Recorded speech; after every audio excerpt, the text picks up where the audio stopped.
강승규 전 대통령실 시민사회 수석이 네. 총선 앞두고 윤석열 대통령 기념 시계를 충남 홍성 지역에 뿌렸다는 의혹이 좀 제기가 됐어요. 지금 거기 지역구 국회의원이 국민의힘의 홍문표 의원인데 방송 인터뷰에서 무슨 얘기를 했냐면 지금 대통령 시계 신고가 25건 정도가 들어와 있다. 투명하고 공정한 선거로 가야 되는데 막걸리 고무신 선거. 이거 언제 우리 이제 국사책에서 보던 그런 거거든요. 지금 이승만 시절에나 있었던 막걸리 고무신 선거인데 이런 거 혹시 동네에 이런 거 돌아다닙니까? 아니 그게? 저희는 그런 건 없는데 아마 본인이 출마하려고 하신다면 이건 심각한 문제가 될 수 있죠. 대통령 시기 같은 경우에는 통상적으로 이렇게 선물할 수 있거든요. 만나 뵙거나 뭐 하면은 할 수 있는 걸로 저는 알고 있는데 문제는 본인이 선거를 앞두고 네. 본인의 우위를 점하기 위해서 만약 이런 행위를 했다라고 하면 이렇게 말씀만 하실 게 아니고 바로 고발을 해야죠. 바로 고발을 해야 된다. 홍문표 의원이. 그렇죠. 만약에 이게 그 사람의 선거 때문이다. 선거에 영향을 미치기 위해서다. 그러면 우리가 지금 여기서 논평을 할 게 아니고 그 이해 당사자가 공수처에다가 고발을 해서 이거는 사실을 밝혀봐야 되는 사안입니다.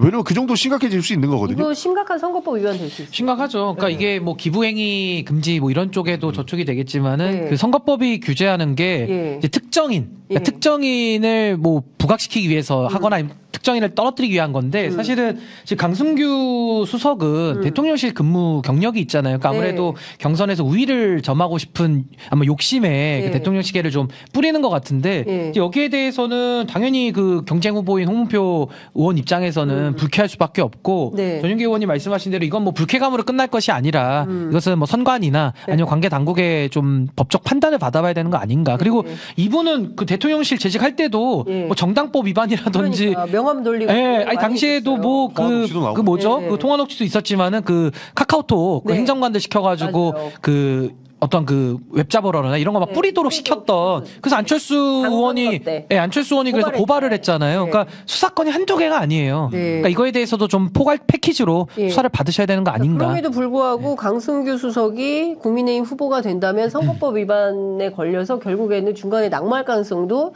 있네요. 그죠? 뭐 그런 것까지 점칠 필요가 없는 문제 같아요. 지금 대통령실에 아직도 있는 거 아닙니까?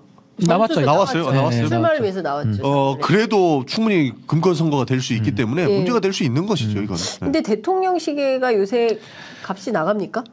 당근마켓에서. 아니 근데 그 대통령 시계가 저도 저걸 왜 차고 다니나 이렇게 생각을 했더니 그 차신 분한테 제가 물어봤어요. 그랬더니 그럼 이제 변호사셨는데 그걸 차고 있으면 의뢰인들이 좋아한대요. 그러니까 뭔가 힘이 있어 보이나 봐요. 그러니까 은근히 그걸 좋아하시던데 저는 전혀 효용 가능성을 뭐 1도 모르겠습니다.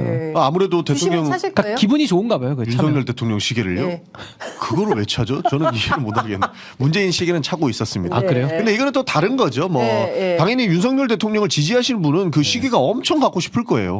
그런데 그 시계를 그렇죠. 윤석열 대통령 지지하시는 분들은 엄청 갖고 싶을 거고. 근데 시계를 원래 차고 계시네요, 전용기 의원님. 저는 시계를 원래 안 차고 다녀요. 저는 그냥 배꼽 시계만 하나 하고 다니기 때문에 배고플 때 그냥 12시 됐구나. 배고프면 또 저는 항상 배고파가지고. 시계 안 차고 다닙니다. 이분들 어떻게 개그 콘서트로 보내드려야 될 것 같다는 생각이 드는 정도로 너무 재밌다. 그래서 강승규 수석이 만약 거기 출마하려고 하는데 그 가지고 나왔던 그런 시계들을 줬다 그러면 당연히 문제 되죠. 문제가 안 되겠어요. 그러니까 하여튼 뭐 이렇게까지 우리 정치가 추락해야 되는 것인지 진짜 너무 구태스럽다. 구태예요, 구태. 제가 의원님 이것 좀 여쭤보겠습니다. 오늘 한동훈 비대위원장이 국회의원 세비 문제를 거론하기 시작했어요. 국민의 중위소득 수준이면 어떨까? 라는 생각이 든다. 근데 생각보다 중위소득이 많이 낮습니다. 제가 알기로는. 어떠세요? 이 제안. 뭐 충분히 검토해볼 만하다고 생각합니다.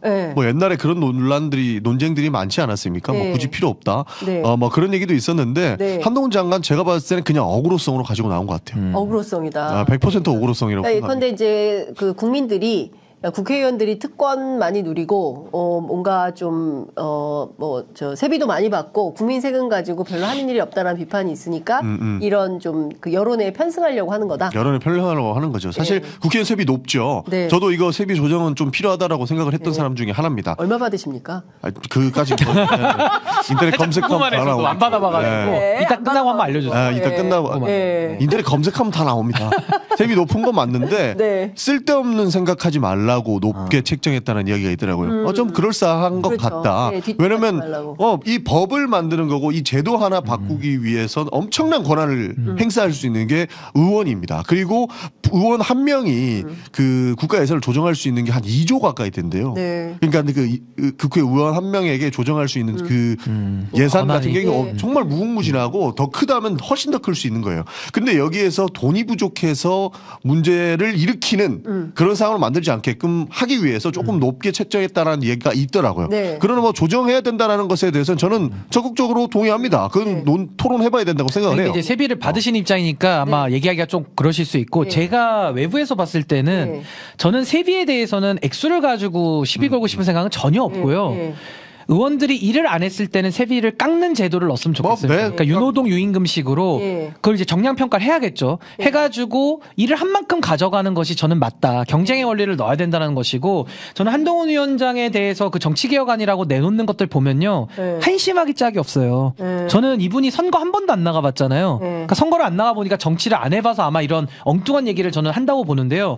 지금 세비 깎는 게 중요한 게 아니고 뭘 해야 되냐면은 원외들 있지 않습니까? 원외들 돈으로부터 자유롭게 정치할 수 있는 사람이 없어요. 냉정하게. 맞아요. 아니 자기 입에 풀칠을 안 하면서 어떻게 삽니까? 그럼 정치 못 하거든요. 그럼 원애들이 후원금을 걷거나 투명하게 금전을 모아서 정치를 할 수 있도록 제도를 만들어줘야 되는데 이분은 오히려 이런 얘기를 해요. 뭐 출판 기념회 돈 오고 가니까 이런 거 금지해야 된다.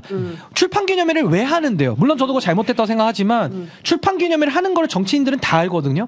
그냥 출판 기념회를 해가지고 그걸 통해서 자기를 알리고 또 그걸 통해 책을 팔면서 그걸로 이제 자금 조달 조금 해가지고 뭐 어디 임차료 얻고 이제 이렇게 돈 쓰는 거예요. 그러니까 결국에는 돈을 그럼 우리가 다 봉쇄해가지고 정치를 그럼 돈 있는 사람만 하게 할 것이냐? 그거 아니잖아요. 그럼 투명하게 걷고 투명하게 정치를 누구나 할 수 있는 여건을 만들어서 좋은 사람들이 들어와가지고 경쟁할 수 있게 만들어줘야 되는데 한동훈 위원장 여기에 대해서 아무 생각이 그렇죠. 없는 거죠. 아무 생각 없이 말씀하신 것 같아요. 지금 진짜 돈 없으면 정치 못하는 못해요. 구조기래요. 네. 아직도 그렇습니다. 많이 바뀌었다고는 하는데 그런 구조기 때문에 바꿔야 되는데 그런 생각 없이 그냥 세비 문제 툭 던져가지고 약간 어그로 끌려고 한 느낌이에요. 그냥 잠깐의 이점을 위해서 그러니까 인기를 위해서 하는 거고 그러면 이거 딥하게 들어가면은 이제 지구당 부활까지 나오게 되는 거죠. 그러니까 원외도 지구당에서 후원금 정식적으로 받아서 투명하게 집행을 하고 운영할 수 있게끔 해줘야 됩니다.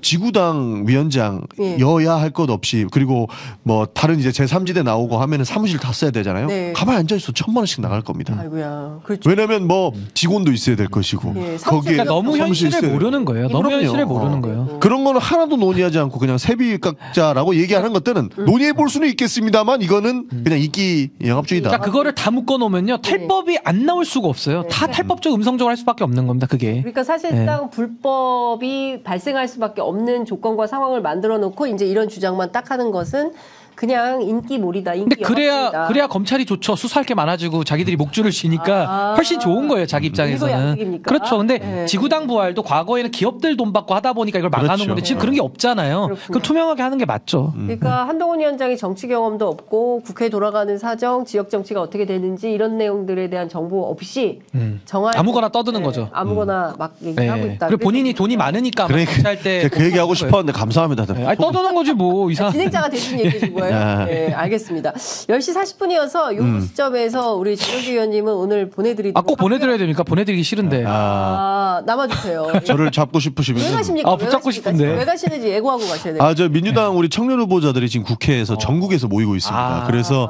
혁신 공천을 해야 된다. 그리고 지금 세대 교체를 이루어야 된다라는 이야기를 하고자 제가 올라오고 있거든요. 그게 11시에 기자회견이 있어서 10시 40분에는 가서 확인을 하고 또 해야 되지 않을까. 얼른 가셔야겠네요.